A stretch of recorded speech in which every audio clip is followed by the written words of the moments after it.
Suriyada hərbi güc hər bir ölkənin müstəqilliyinin və ərazi bütövlüyünün əsas amilidir.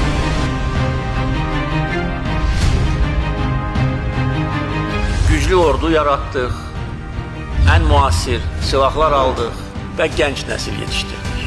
O gənc nəsil ki, sinəsini qabağa verib, Vətən müharibəsində torpaqlarımızı düşməndən azad etdik.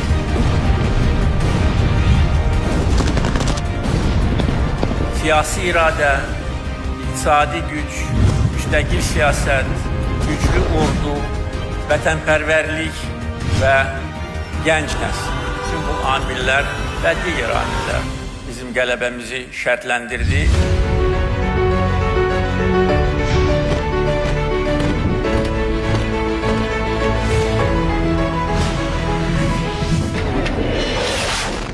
Biz hərbi gücümüzü artırırıq.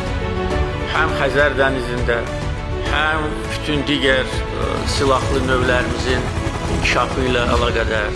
İkinci Qarabağ müharibəsindən sonra böyük sayda xüsusi təyinatlı qüvvələrimizin sayı tərkibini artırmışıq. Yeni komanda qüvvələri yaradılır.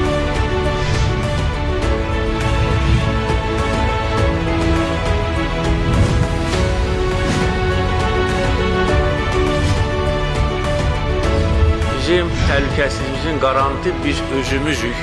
Dövlət, xalq və silahlı qüvvələrimiz.